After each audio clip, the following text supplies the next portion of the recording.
Bismillahirrahmanirrahim. Assalamualaikum warahmatullahi wabarakatuh. Innal hamdalillah nahmaduhu wa nasta'inuhu wa nastaghfiruh wa na'udzu billahi min shururi anfusina wa min sayyiati a'malina. May yahdihillahu fala mudilla lahu wa may yudlil fala hadiyalah. Asyhadu an la ilaha illallah wa asyhadu anna Muhammadan abduhu wa rasuluhu la nabiyya wa la rasula ba'da. Qala Allah ta'ala fi kitabihil karim, a'udzu billahi minasyaitonir rajim. Ya ayyuhalladzina amanu taqullaha haqqa tuqatih wa la tamutunna illa wa antum muslimun. Allahumma arhamna bil Qur'an. Hadirin yang dirahmati oleh Allah. Ya. Belum kita lanjutkan berkaitan dengan warisan. Tadi yang ditanyakan masa iddah bagi istri yang ditinggal oleh suaminya. Bukan sebaliknya ya.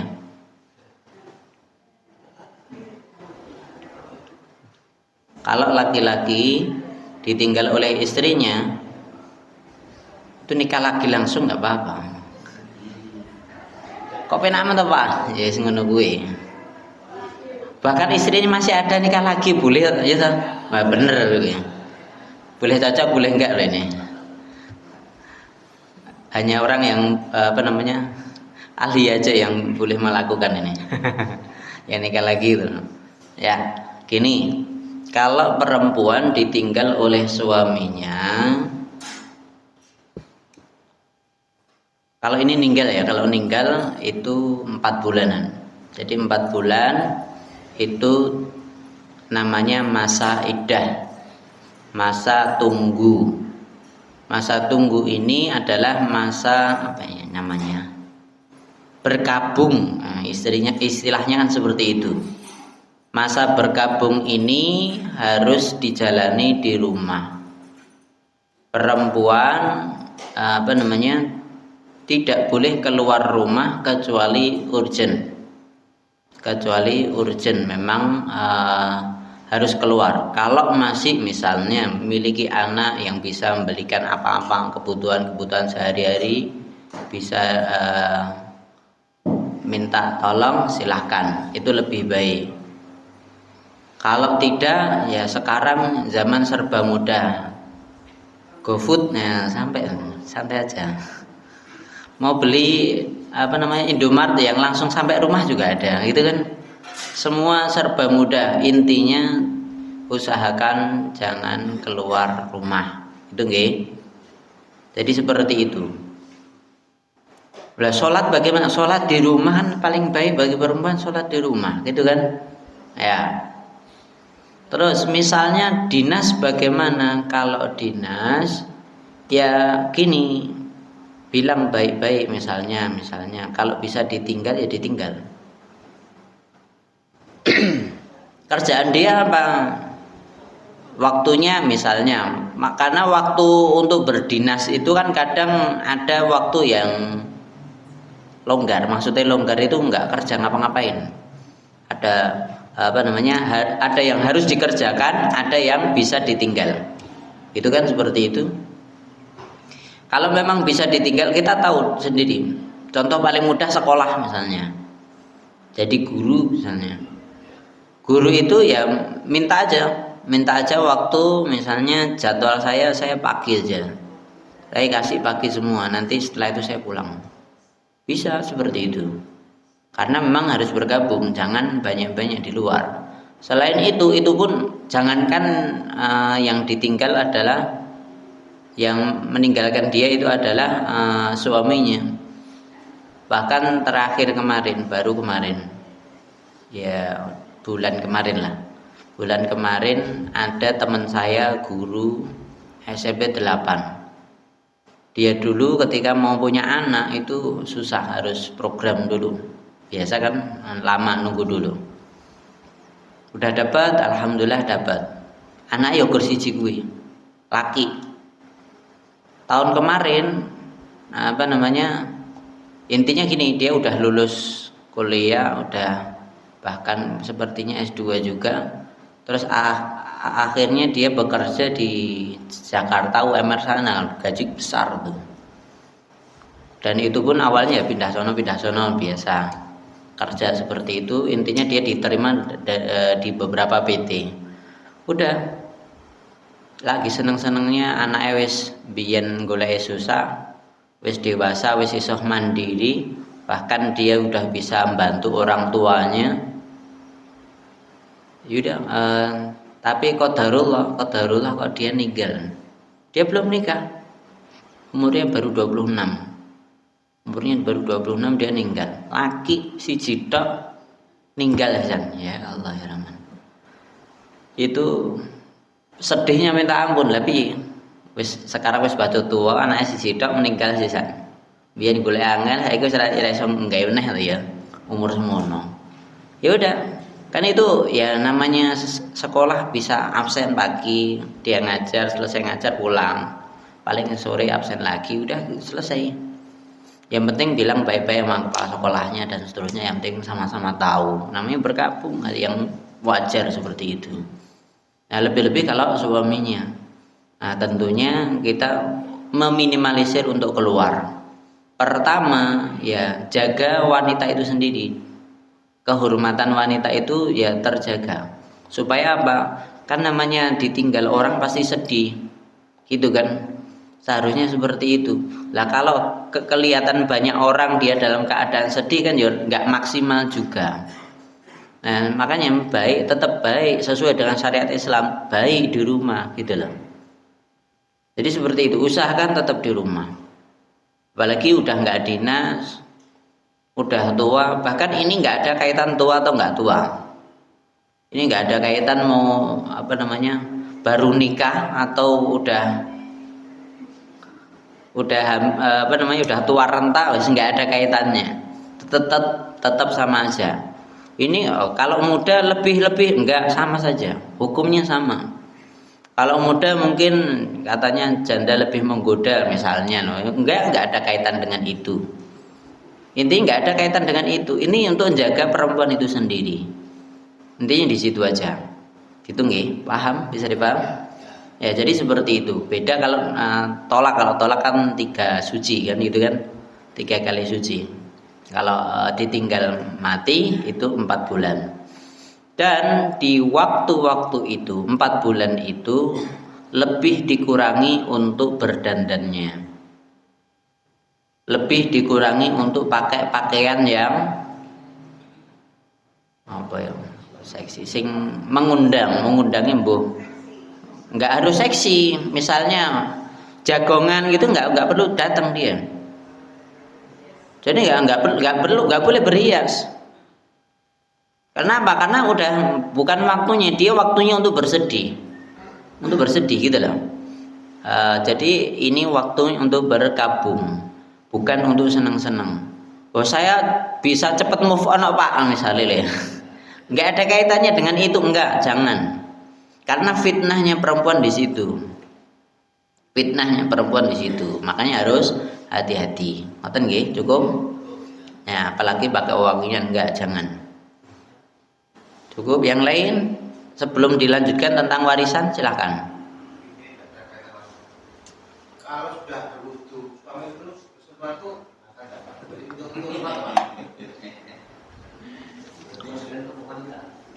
Ya, saya jawab. Suami istri udah berwudu, sentuhan batal enggak batal. Sah. Boleh cocok dengan saya, boleh tidak ya? Karena ada ulama yang ada yang mengatakan batal. Ya, ada sebagian ulama yang berpendapat bahwa nyentuh dengan lawan jenis itu batal. Tapi kalau saya hadisnya sahih, saya berpendapat dengan hadis yang sahih. Nanti dicari hadisnya, Rasulullah sebelum ngimami di masjid itu nyium istrinya Aisyah dulu, tanpa wudu lagi. Gulana hadisnya Bukhari itu, sahih itu. Boleh cocok, boleh tidak. Hadisnya sahih. Cukup. Yang lain? Sepertinya ini kaitan dengan sudah pernah saya sampaikan juga, kaitan dengan nyentuh lawan jenis.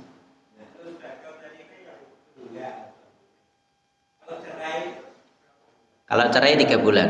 3 suci. 3 kali suci.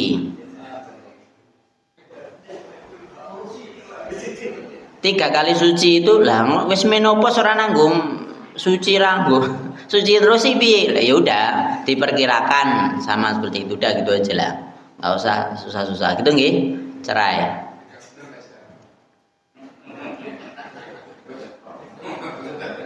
Terus perhatikan.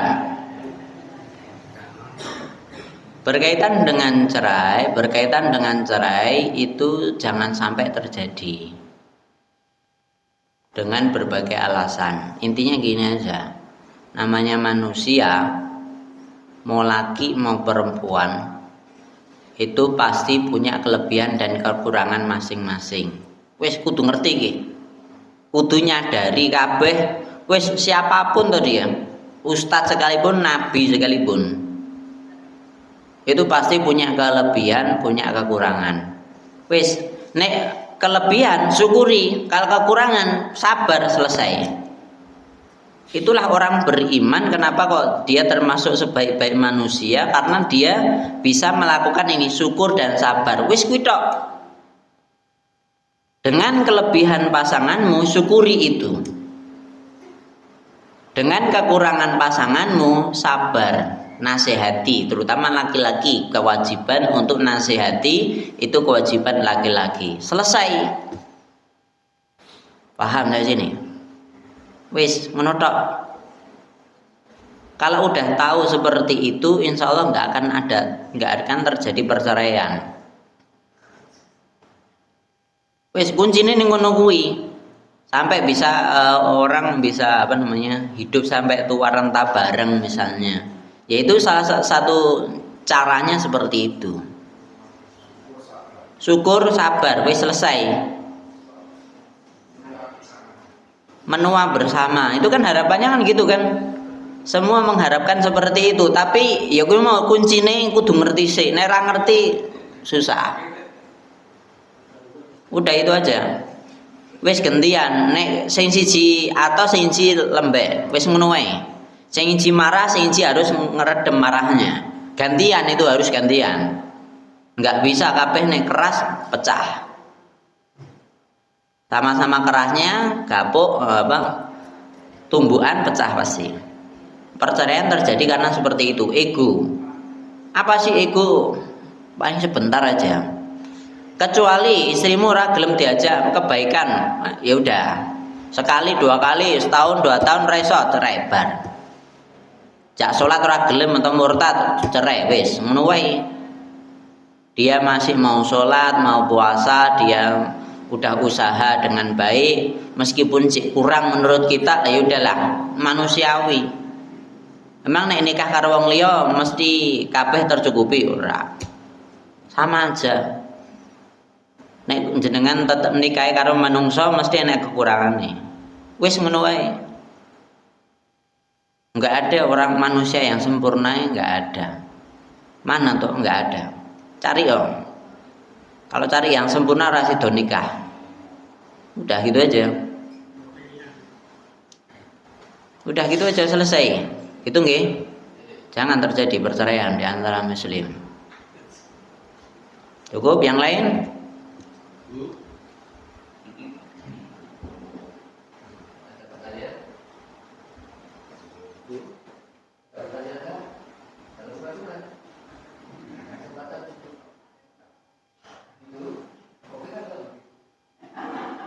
Terus selanjutnya, sekarang kita lanjutkan warisan nggih. Sampai mana saya bingung. Sampai mana ini saya juga bingung. Ayat-ayatnya udah semua ya. Aduh. Halaman 8 sudah. Ada yang bawa bukunya? Terakhir sampai mana saya? Pripun Bu? Sudah nggih?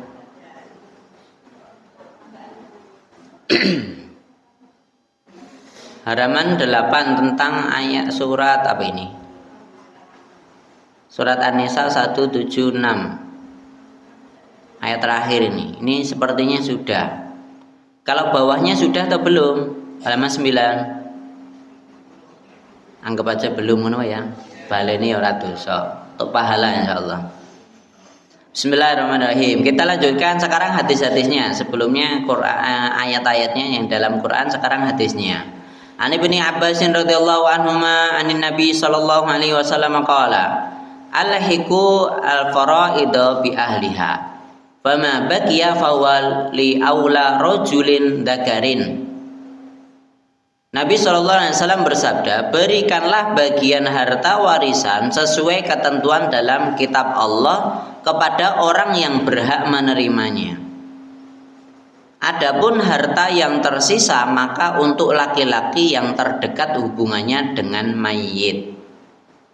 Wis pokok men, jadi kan ayat-ayatnya udah itu, surat An-Nisa di awal, surat An-Nisa di akhir, di tengah, itu semua kan banyaknya di surat An-Nisa. Itu kemarin udah kita bahas bagian masing-masing, istri berapa, suami berapa, anak laki berapa, perempuan berapa, bapak, ibu, terus nanti siapapun yang ada sekelilingnya udah ada bagiannya. Bagian-bagian itu kasih dulu, udah dikasih, setelah itu baru nanti sisanya untuk laki-laki yang paling dekat dengan mayit. Keterangan, orang yang mendapat bagian tertentu dari harta warisan didahulukan dalam pembagian harta warisan, sisanya untuk asobah. Sisa itu bahasa Arabnya asobah. Asobah itu sisanya. Yang menjadi asobah adalah kerabat laki-laki yang terdekat kepada mayit. Kerabat terdekat pada mayit itu siapa? Biasanya anak laki-laki. Biasanya loh ya. Neran di anak laki-laki piye? Neran di anak laki-laki yo. Siapa jenenge mbak bapake atau mbae. Itu udah sampai sono. Itu yang terdekat biasanya anak laki-laki. Kalau tidak nanti ke paman. Gitu. Jadi saudara dari dari si mayit tadi.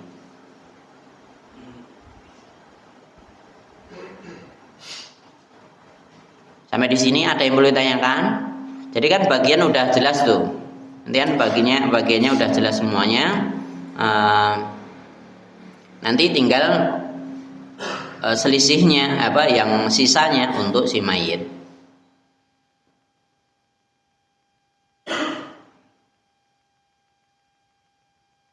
Selanjutnya an Utsman bin Affan radhiyallahu anhu annahu qala lil mar'ati ar-rubu'u, untuk istri seperempat, tentunya seperempat dari harta waris. Sahmun min arba'atin, satu bagian dari 4 bagian. Walil ummi sulusu ma baqiya sahmun, untuk ibu sepertiga dari sisanya. Walil abi sahmani, sedangkan untuk bapak 2 bagian. Jadi gini, tambah satu hadis lagi masih sama ini. Qala Umar fi zaujin wa abawaini, membahas tentang suami dan 2 orang tua. Li zauji an-niswu, untuk suami mendapat separuh harta waris. Walil ummi sulusu ma baqiya, dan adapun untuk ibu mendapat sepertiga dari sisa harta waris. Keterangan, perhatikan ini. Dalam kondisi harawain, ahli waris hanya suami, istri, bapak dan ibu saja. Istri mendapat 1/4, ibu mendapat 1/3 dari sisa harta waris. 1/4 itu dari semuanya, bagi 1/4-nya untuk istri. Karena nggak punya anak kan gitu, harawain itu kan seperti itu. Dengan kata lain, harta dibagi 4, istri 1 bagian, ibu 1 bagian, bapak 2 bagian sebagai asobah. Kebetulan juga 2 kali bagian ibu. Nah, kembali lagi seperti hadis sebelumnya sudah saya sampaikan bahwa semuanya dikasih dulu bagiannya. Istri yang terdekat bagian dulu. Nanti selanjutnya untuk ibu bapak. Dan asobahnya untuk yang paling dekat, yakni bapaknya tadi. Jadi seperti itu. Ayatnya kan juga sama-sama. Ayatnya kan nanti dapat bagian, nanti sisanya untuk bapaknya. Ayatnya kan seperti itu ya, sama.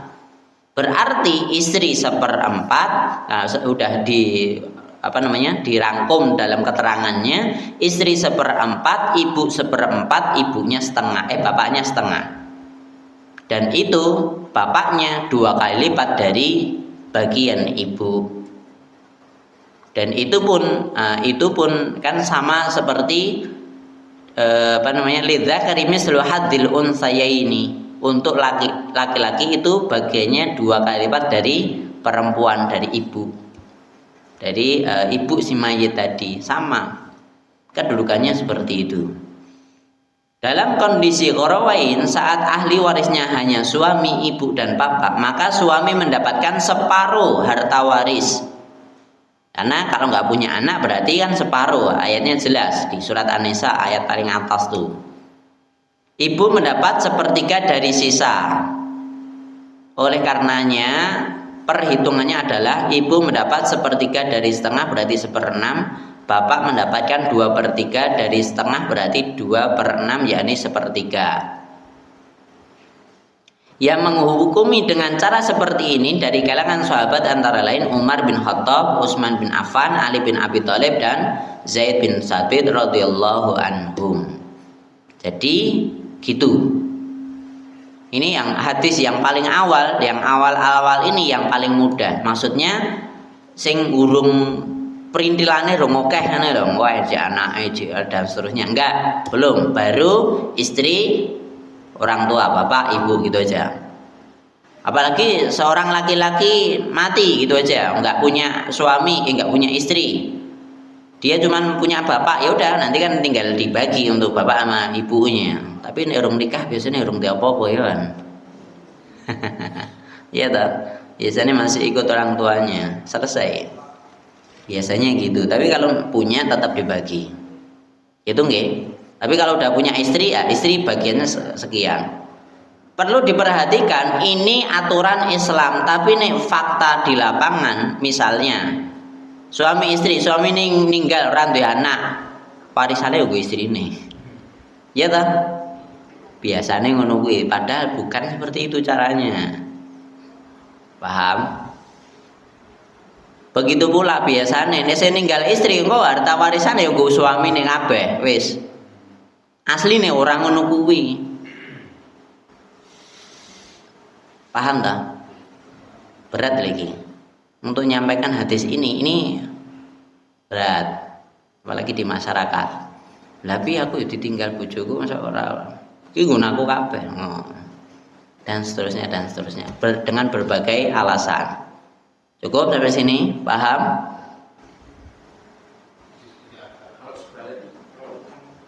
Hutang sama, nanti masuknya sama. Monggo. Kalau warisan itu sudah diatasnamakan sisi itu Lah, wasiat dinamakan istri, dinamakan anak, dinamakan dan seterusnya. Itu juga nggak bisa. Wasiat itu kalau tidak sesuai dengan pembagian waris dicoret wasiatnya. Paham dari sini? Dan wasiat itu bukan untuk ahli waris, paham?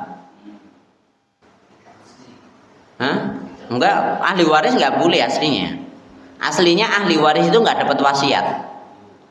Jadi gini, sebelumnya kan pernah saya sampaikan ayatnya awal turun tentang warisan itu belum turun, maaf. Warisan itu awalnya belum turun. Turun pertama itu tentang wasiat dulu. Ayatnya kan tentang wasiat dulu turun. Setelah itu nek wasiat nek keburu mati, jeno mati ya iso nah, kan gitu. Umat kan gitu kan masih ruwet. Nah, setelah itu baru turun ayat tentang warisan. Ayat warisan ini lebih memudahkan bagi umat Islam. Wis ora gagas matimu kapan, wis bagian wis ana, wis rasah ruwet, rasah padu. Wis ana bagiane. Bojomu pira, anakmu pira, pakmu mbokmu pira tuk kabeh. wis diatur karo syariat. Nah, terus wasiat yang sebelumnya menjadi syariat satu-satunya karena sudah ada syariat warisan, maka wasiat ini harus untuk di luar ahli waris, untuk orang lain. Kalau untuk ahli waris wis itu bagiannya kok keje itu wasiat kok penak menurimu. Paham dari sini? Wasiat itu untuk orang yang lain, misalnya wasiat bangun masjid. Iki wasiat aku harus bangun masjid. Lagi rong dino bar kuwi mati. Kan berarti wis wasiat. Iki arep bangun masjid. Rong sido bangun masjid kok mati, ya berarti itu wasiat. Bangun masjid di situ. Paham dari sini? Jadi gitu. Atau untuk membangun pondok, untuk bantu yayasan dan lain sebagainya. Boleh, silahkan. Atau untuk anak gawan, anak angkat ya boleh, sepertiga untuk anak angkat, maksimal sepertiga, sisanya untuk ahli waris. Ngoten nggih? Paham saya sini? Nah, nek warisane duit, warisane harta dibagi, nek warisane utang yo dibagi kaya kuwi mau. Aja sing pas penak gelem, pas kon nyaur ra gelem. Ngono ya. Cukup? Yang lain silahkan tanya.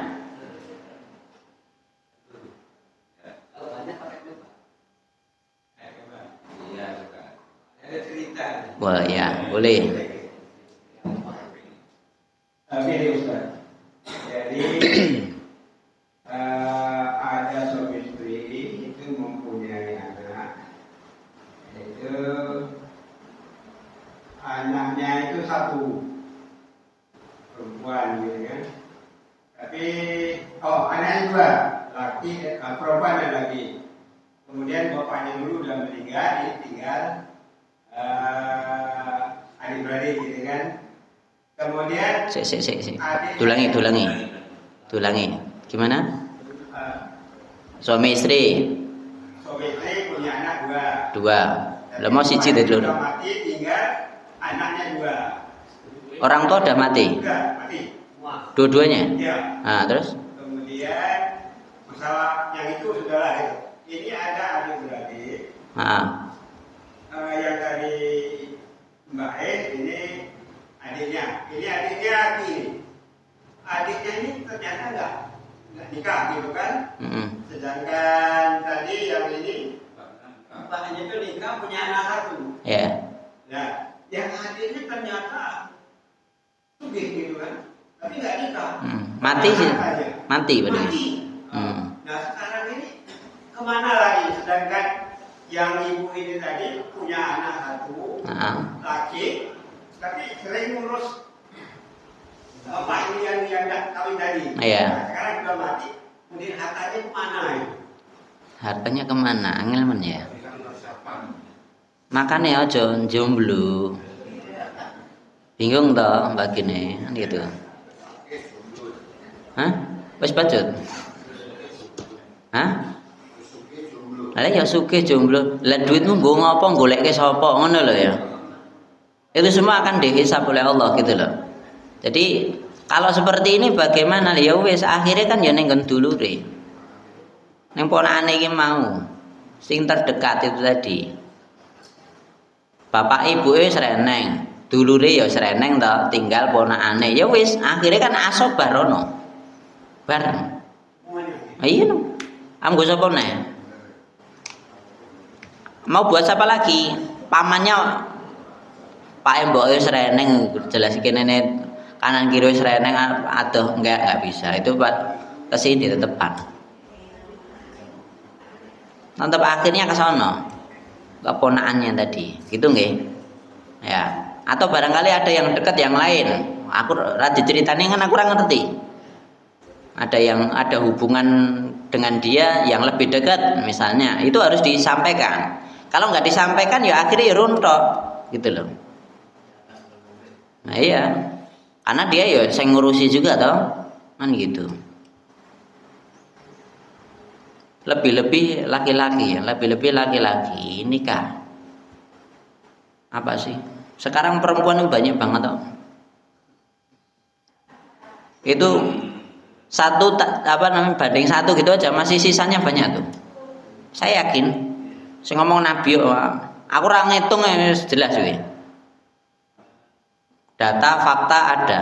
Setiap sekolah itu mesti Bu SD, SMP, KB lah.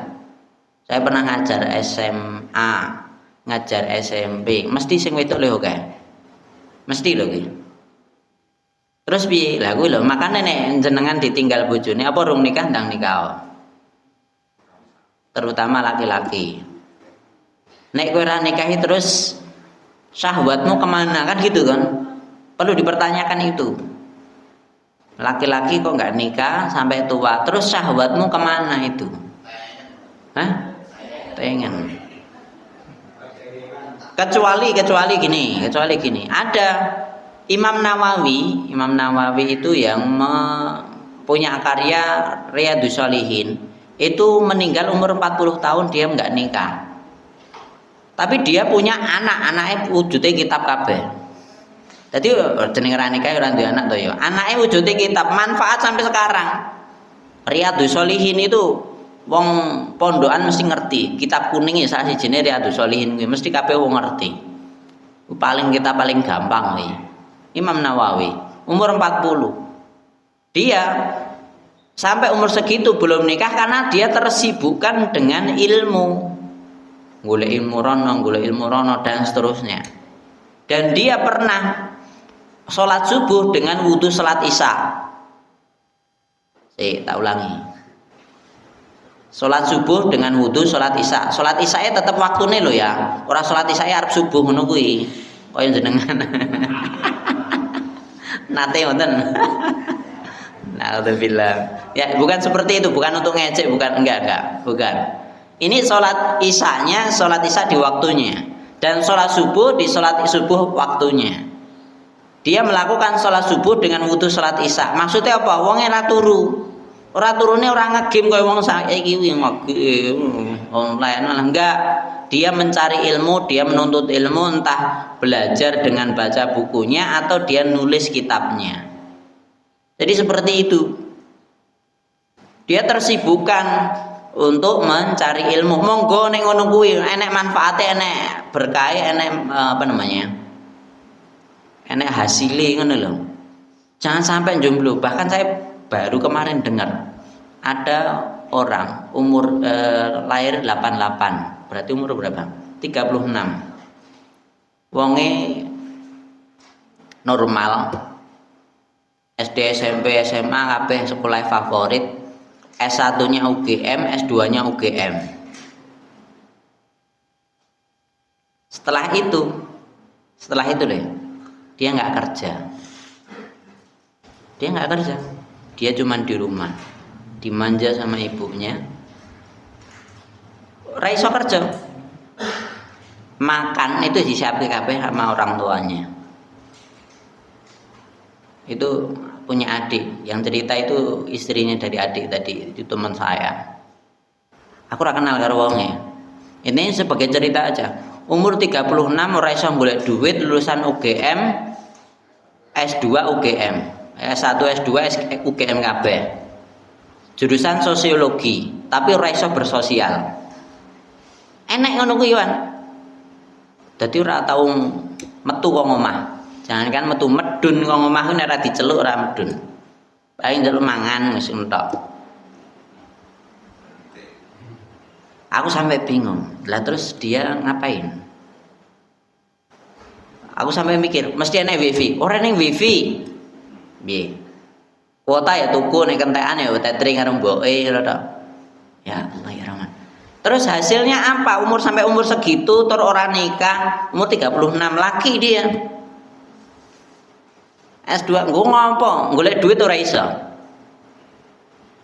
Kira-kira dhewe mikir ra gaduk ini wong kene.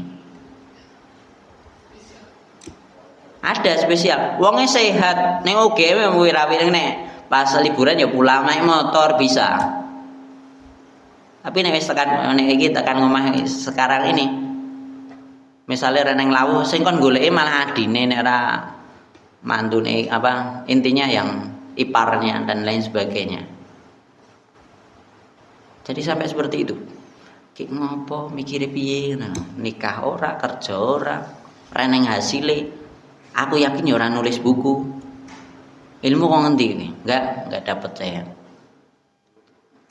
Ki uripe ngopo ngono. Jadi saya sampai pikir tanya kabeh. Lah salate piye? Salate ya ning aku mbatin. Salate ning masjid ya. Ora. Jangan kan ning masjid. Ning kamar terus wis. Tapi jarine poso Daud jarine.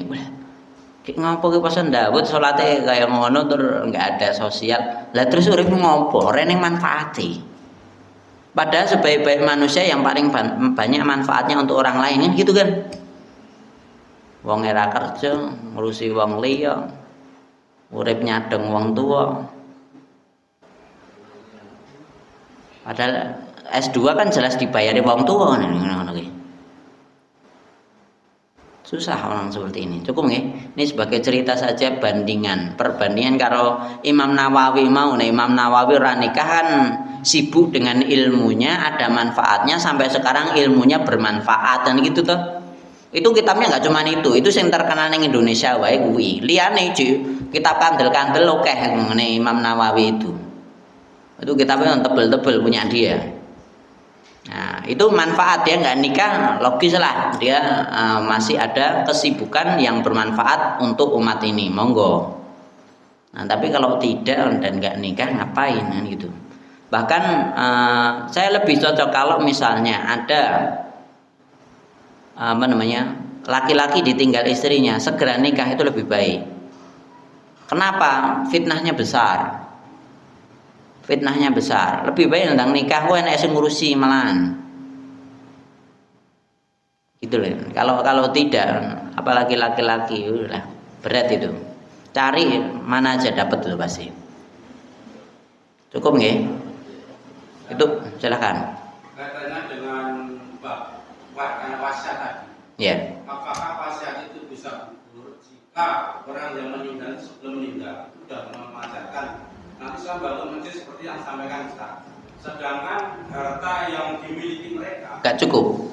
itu hanya cukup untuk masjid dan anak-anaknya ini masih serba kekurangan. Batal itu nanti. Oh, kita hadis wis tahu tak waca ning kene ya. Batal itu nanti. Itu nanti batal. Berarti kudune aku macane wis lebih. Nanti bawahnya pasti ada. Ngoten nggih. Makanya saya kemarin ini lupa sampai mana ngono lah, aku bingung sampean. Dengan pertanyaan ini nanti akan ada hadis selanjutnya. Intinya gini, ada laki-laki punya budak. Jadi dia wasiatnya, engko nek aku mati kowe merdeka. Tapi ketika dia mati, ternyata ini orang yang mati ini tadi orang duwe apa-apa. Keluargane ra tau apa-apa ngono lho. Akhirnya budaknya tadi nggak jadi merdeka karena wasiatnya batal dan Nabi menjual budak tadi dan hasilnya dibagi untuk keluarganya. Selesai. Nanti ada hadisnya yang keterangannya seperti itu. Jadi kembali lagi wasiat maksimal 1/3. Kalau lebih dari itu batal, dicorek. Kalau kurang dicorek. Misalnya udah jane wasiate sithik, bayno utange luwih akeh, ya ora sida wasiate batal kabeh. Nggo nyaur utang sik kabeh. Jadi yang harus diselesaikan pertama itu utang, setelah itu wasiat dan baru untuk ahli waris. Hutang dulu itu yang wajib. Nah, nanti wasiatnya logis enggak logis, wasiat dicorek. Seperti itu caranya. Cukup nggih? Selanjutnya berarti dipercepat wae kita wis pernah kabeh iki. An Imran bin Husain anna rajulan atan Nabi sallallahu alaihi wasallam faqala, ada seorang datang pada Nabi sallallahu alaihi wasallam lantas dia berkata, "Inna bni mata. Sesungguhnya anak laki-laki dari anak laki-lakiku meninggal dunia. Famali min mirathihi, aku dapat apa ya Rasulullah? Faqala laka sudusu, kamu dapat 1/6. Falamma adbara da'ahu, ketika udah dia beranjak mau pergi, beliau memanggil lagi. Nabi memanggil, qala laka sudusu akhar, kamu dapat 1/3 yang lain. Falamma adbara da'ahu, ketika udah mau pergi lagi, Nabi manggil lagi. Faqala inna sudusal akhar tu'matan, yang 1/3 sisanya tadi itu adalah itu adalah rizki buat dia. Pada kasus ini mayit meninggalkan 2 anak perempuan dan seorang kakek. 2 anak perempuannya mendapatkan 2/3 dari harta waris. Kakek mendapat 1/6 harta waris. Karena tidak ada ahli waris lainnya, maka kakek mendapatkan asobah, sehingga 1/6 sisanya juga diberikan kepada kakek. Jadi seperti itu. Bayi kok dugdeng men cek urip. Iya ta? Padahal bojone orang meninggal yang meninggalkan 2 anak perempuan. Bapak iki wis reneng sing icik mbae. Berarti kan dugdeng tenan ya, mbae iki. Sehat ya. Ketoke ora kakean micin mbae iki. Senengane macul olahraga, mangane telo arep pohong. Sehat ya pokoknya ini. Jadi seperti itu misalnya. Ya udah, nanti dia dapat 1/6 karena 2 anak perempuan kan maksimal 2/3, nanti dapat 1/3. Nah, terus sisanya kan 1/3. Bapaknya, mbahnya itu asalnya dapat 1/6 karena ayatnya seperti itu.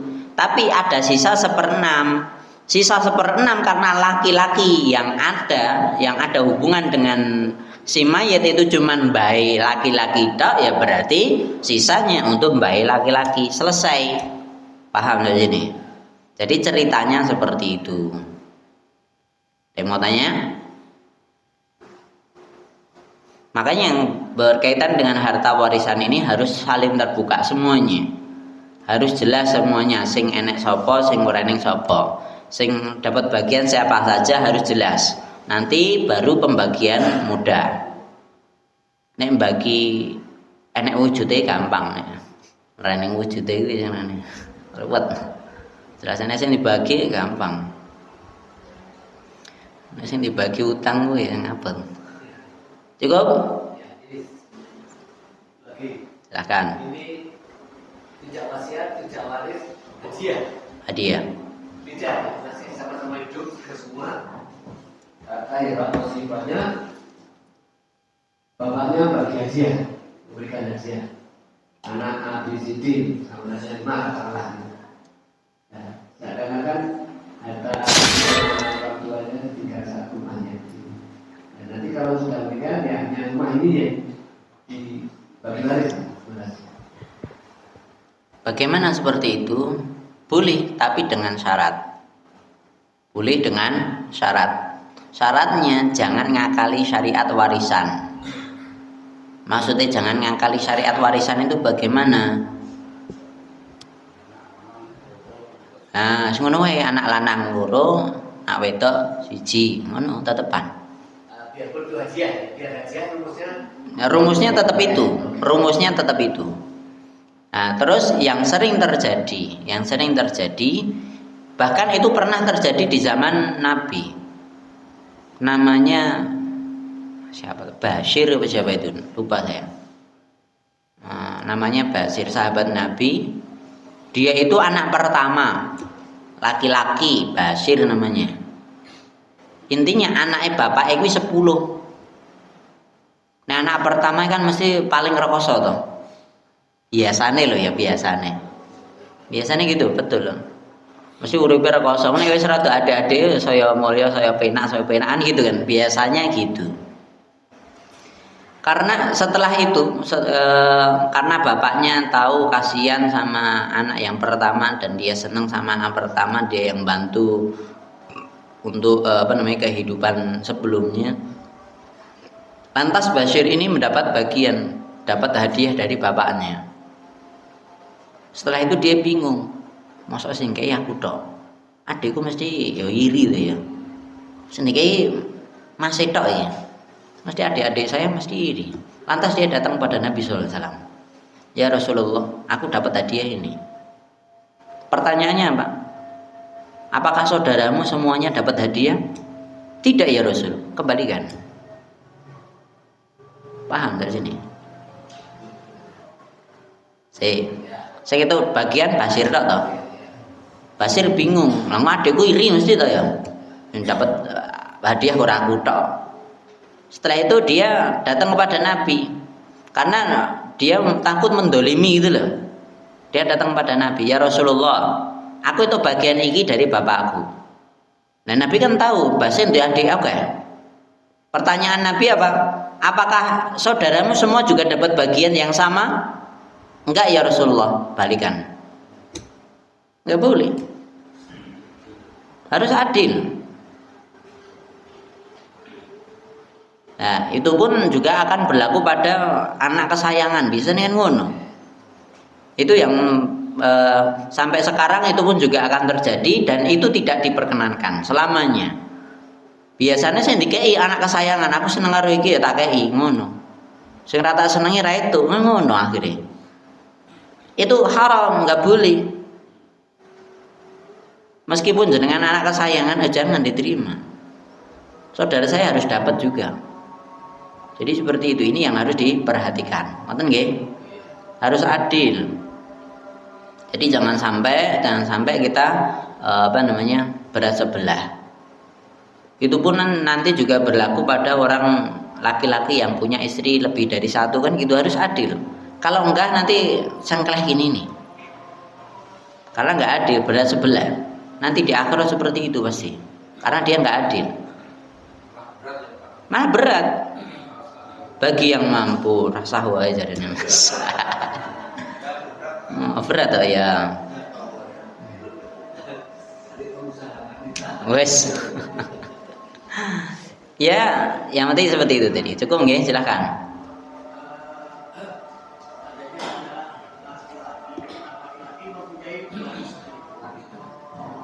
Seorang laki-laki mempunyai 2 istri dan masing-masing mempunyai anak satu-satu. Itu ketika sang suami meninggal, itu pembagiannya bagaimana? Sedangkan yang itu yang istri pertama anaknya laki-laki, yang kedua anaknya perempuan. Iya. Itu bagaimana pembagiannya? Ahli warisnya gor kuwi tok. Bapaknya wis reneng, mbake juga enggak ada. Istrinya ada, istrinya masih. Maksud ibu bapaknya dari si mayit ada enggak? Udah enggak ada toh. Berarti yang ada cuma 2 istri, anak laki dan perempuan gitu kan? Ya, 2 istri dapatnya 1/8 bagi 2.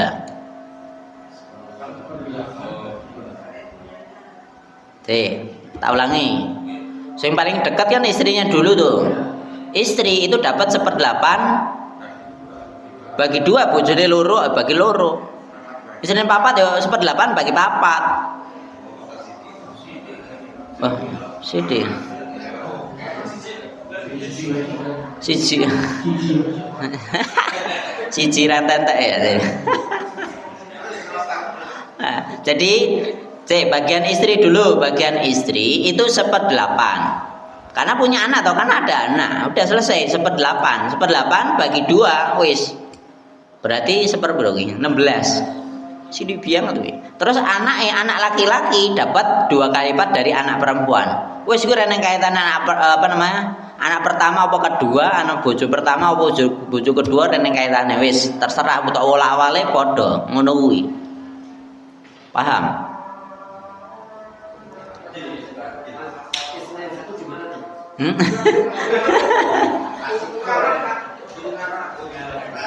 Ini kayak siri sih. Konangan iki, wah, konangan iki.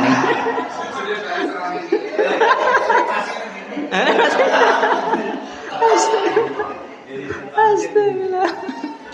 Ya Allah. Gitu nggih? Paham nggak sampai sini? Jadi gitu. Harus jelas. Barangkali yang lain mau tanya.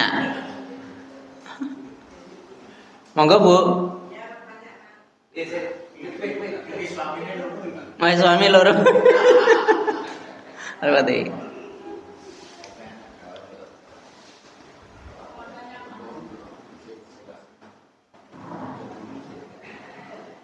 Assalamualaikum warahmatullahi wabarakatuh. Waalaikumsalam. Silakan. Mau tanya Pak, ini sedikit masalah. Suami 2. Lah wis guyu sih. Ngomongnya enggak sampai gitu Pak. Heeh.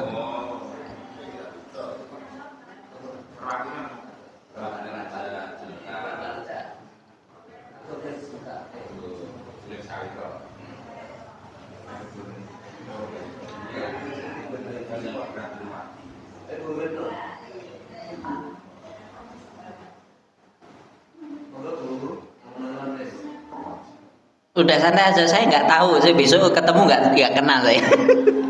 Santai aja saya. Besok ketemu nggak kenal.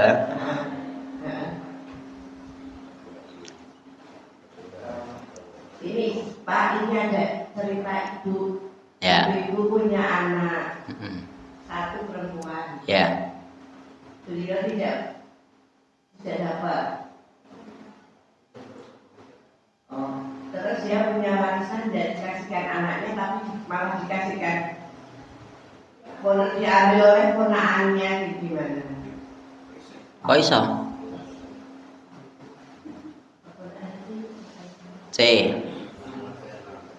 Ibu, dia dapat warisan dari orang tuanya. Ada sebuah, maksudnya ada ibu-ibu meninggal dunia. Ibu-ibu meninggal dunia. Ibu saya itu meninggal, Ya. anak satu perempuan, Ya. tapi warisannya itu diambil dari ponakannya gitu.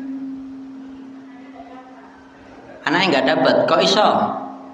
Maka dari itu hukumnya gimana? Ya haram. Itu nggak mungkin. Itu kalau jelas kabeh loh. Gini. Kalau jelas semuanya. Misalnya rumah ini punyanya ibu atau punya orang tua. Itu orang tua ninggal mesti medun ning anake ora mungkin ponakane. Nek jelas lho ya, nek jelas kuwi. Nek duwe mesti sertifikat itu hukum Indonesia mesti kudu medun ning anake. Turun waris, ora neng terus pindah ning anu nggak bisa. Itu karena sertifikatnya belum dipecah. Heeh.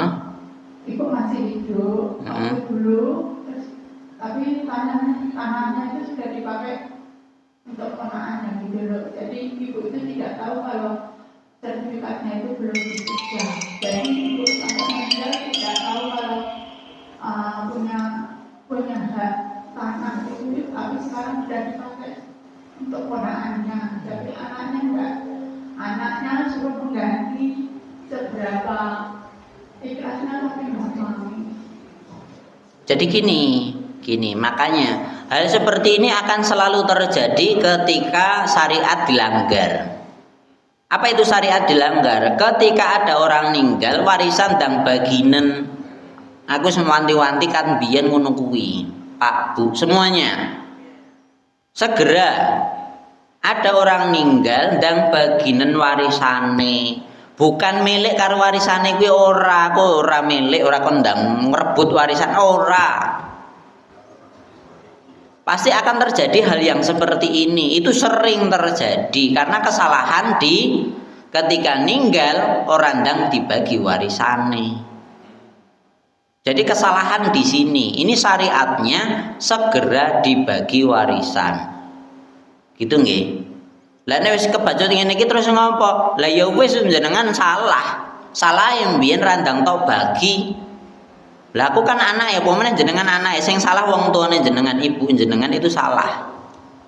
Kenapa kok dulu nggak segera dibagi? Jadi seperti itu harus jelas semuanya itu. Setelah meninggal siapapun itu segera dibagi. Jadi nek wis terjadi seperti ini, ora usah ngarep wis ngono wae. Wis ora usah ngarep ngapain. Pasti akan ada ganti yang lain, insya Allah berkah. Mas gitu aja, doakan yang terbaik. Tapi sing ngene iki aja dibaleni neh. Maksudnya apa? Akar masalahnya itu adalah di awal karena nganggar syariatnya. Apa itu? Ya tadi orang ndang dibagi. Karena kalau tidak segera dibagi pasti akan ada kedoliman di situ. Maksudnya kedoliman apa? Gini weh. Aku di omah ning kene. Di omah ning kene. Aku ninggal nek ora ndang dibagi. Omahe sing nggone kene kan bisa jadi anakku nomor 1, nomor 2 wis duwe omah dhewe. Misale bar kuwi omah iki disewake kan itu badi. Itu badi engko sing ngepek sing ngupeni kene tok, sing liyane ra etuk. Pasti mendolimi, itu namanya mendolimi. Itu setahun piro wae. Maca songo. Gitu kan 10 yuta. Bisa jadi. Atau misalnya warisan saya tanah, sawah panen 2 kali, setiap panen piro wae untungi. Itu pasti akan terdolimi kalau tidak segera dibagi. Jadi harus jelas dulu di awal, setelah ninggal itu segera dibagi dulu. Kalau wis terjadi ngene iki aku ora iso ngopo-ngopo, wis ikhlasno, wis ngono wae. Aku ya butuh, kabeh butuh. Ora eneng ora butuh. Apa butuh wis sugih butuh tambahan nak gelem. Yakin aku. Tapi kembali lagi udah. Sekarang kita bersabar aja. Tugasnya sabar. Wis. Nanti kita cari yang lain dengan cara yang lain. Wis sesekali pede karo wong kalau ning supir truk kalau. Bukan harta warisan. Nah. Ngono bangga.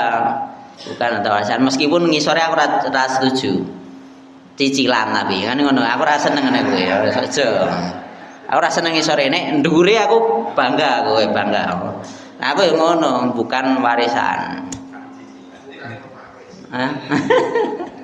Nah, aku seperti itu. Kenapa? Karena harta yang paling baik itu adalah dari hasil jerih payah kita. Harta kita yang seperti itu. Wis, itu yang terbaik. Nah, kalau warisan itu bonus ngono wae. Bonusnya hilang lah ya wis. Rasa nasu, rasa diperpanjang. Udah gitu aja. Dan kalau seperti ini biasanya menyebabkan putusnya silaturahim biasanya ngono kuwi. Nah, biasanya gitu itu. Nek wis wah iki kan bagianku ora etuk bagian balikno spiro wae lah. Nah, kalau seperti itu sudah gelem balik terus akhirnya putus kerabat, padahal ini juga nggak boleh. Makanya pemutus hubungan kerabat yang paling tajam itu adalah warisan. Biasanya kuwi. Makanya sebelum itu terjadi nek wong mati ndang dibagi warisane. Wis ngono wae. Wis solusine ya gur kuwi tok. Nek iki ra tok gugung bar kuwi ribut meneh aja teko ning ustaz. Mesti ya disalahke kapok. Salahe ra tok ndang tok bagi. Nah gitu aja. Cukup nggih? Silakan. Kalau seandainya terjadi katakan salah satu meninggal itu untuk membagi warisan itu apakah dari perintah dari orang tua atau anak mengingatkan? Ya sama. Ya harus saling mengingatkan. Makanya kabeh pak kon teko ngaji, anak ya teko ngaji, putune kon teko ngaji, kabeh kon ngaji gini iki. Kene ngerti kabeh. Dan itu saya yakin semua ustadz pasti mengharapkan untuk segera dibagi, siapapun ustadznya. Jenengan mau ustadz mana saja pasti itu diperintahkan dalam syariat karena perintahnya seperti itu. Kalau tidak pasti madorotnya lebih besar, entah nanti saling nyaplok tadi atau makan dari harta yang orang lain yang tidak halal, atau nanti bahkan ngambil secara paksa. Apa meneh nek durung di gak balik warisan, malah balik nama. Lah terus sekarang misalnya loh, itu masih atas nama siapa tanah? Hah? Masih atas nama kakek. Lah itu pun nanti nggak bisa dijual. Kecuali harus ngurusi kakek anake piro. Engko putune piro. Iki anake wis reneng mesti kudu medun rene. Wis ngono wae. Dadi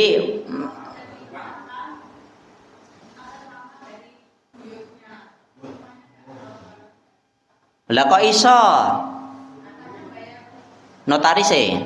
Lah ya wes, berarti dia nyogok untuk hal yang haram, selesai. Kalau udah seperti itu berarti wes rasa mengharap lagi karena dia ngambil dengan cara yang haram, notarise disogok langsung atas nama putune. Wes selesai sing ngono kuwi. Lah, kalau seperti itu nanti kudune lho ya, kudune. Seperti jenengan begitu pula yang lainnya misalnya lho, itu kan mesti enek dulure liyane. Itu bisa nuntut banding ke pengadilan, tapi yo kembali lagi neng pengadilan Indonesia yo kudu ngerti dhewe wis urip ning Indonesia berang tahun ngono wae lah. Lah nek jenengan dadak bayar ning pengadilan ora kuat atau misalnya metumu go pengadilan karo etukmu ora cocok, ora sah. Wis ngono wae. Nah, jadi gitu ya. Wis intine ngene ngono kuwi tok. Ya. Bahkan itu notaris itu juga bisa dituntut. Notaris bisa dituntut di situ. Dan itu nanti kalau misalnya ada yang dikonco berita apa namanya yang surat kabar atau yang lain sebagainya, itu nanti itu bisa mengap notaris yang seperti ini, notaris yang bodong seperti ini, itu namanya dicemarkan aja sekalian dengan cara seperti itu. Itu nanti pasti akan ada berita satu berita, dan itu pasti akan terjadi banyak kali dan menyebabkan notaris itu akan jatuh. Jadi caranya seperti itu. Tapi ya kembali lagi kudu banyak koneksi. Dan kudu apalagi kalau wartawan itu senengnya sing ngono kuwi sing kontroversi, ngene kan seneng mesti. Sing iso di ngono kuwi lah. Dadi duit ngono kuwi. Cukup nggih? Yang lain? Monggo. Satu lagi monggo. Assalamualaikum warahmatullahi wabarakatuh. Waalaikumsalam. Oke. Maaf, ini tadi saya kan soal ke teman saya yang mau gaji. Terus beliaunya itu sama kakaknya nggak pernah lupa gitu sama udah berapa tahun gitu kan. Terus itu masalahnya juga warisan. Tapi belinya itu sudah dikasih warisan dari orang tua itu sesuai dari orang tuanya. Terus saya tadi maaf Ustaz, ini bukannya saya menghubungi beliaunya, saya bilang sama beliau begini, Mbak, kalau mau berangkat haji itu harusnya walaupun beliau itu orang muda harus minta maaf sama orang tua, terus minta doa restunya supaya hajinya nanti diberi kelancaran dan mudah. Tapi belinya tidak mau. Tapi maaf saya bilang itu gimana Ustaz? Assalamualaikum warahmatullahi wabarakatuh. Waalaikumsalam. Angel ya. Soalnya ning aku angel-angel ini kok. Jadi gini loh. Ya, sebelum hal-hal seperti itu terjadi, maka nek berbuat salah atau putus hubungan itu segala nyambung. Tidak boleh sampai bertahun-tahun nggak nyapa, itu nggak boleh. Nggak boleh. Bahkan saya pun juga sama, maksudnya gini, dari arah ibu, arah bapak, itu kan keluarganya banyak semua. Itu kan biasanya enak blok-blokan loh, blok sugih, blok kiri, biasa seperti itu. Terus rebutan warisan iki njodak kono. Kalau keluarga saya non blok, wis karo sing sugih ya biasa wae, karo sing melarat ya biasa wae. Sing penting nek ngono kuwi karo wong sugih rasa ngarep, nek karo wong melarat bantu, selesai. Wis ngono kuwi. Udah, penting ade paling penake non blok ngono kuwi. Ning ngendi wae, ning sekolah, ning grup reuni, ning ngendi wae, non blok pokoke aku dadi ning kono iso, aku dadi wong apik, selesai. Lah, kalau terjadi seperti itu terus piye? Sebenarnya untuk berangkat ke haji itu ya enggak harus minta maaf. Tapi nek kembali lagi yo wis mau kesalahannya kenapa kok enggak dari dulu diperbaiki hubungannya, selesai. Nah, itu aja kesalahan di situ. Makanya harus diperbaiki. Mumpung daripada jenengan besok terpentok dengan kejadian yang sama seperti itu, lebih baik jenengan saya hello kepada saudara jenengan. Wis, maafkan aja lah, ngapain? Itu tetap piye tetap dulurmu, ngapain? Kakaknya wis pisah sekalipun ya wis tetap dulurmu. Selamanya seperti itu. Udah maafkan aja.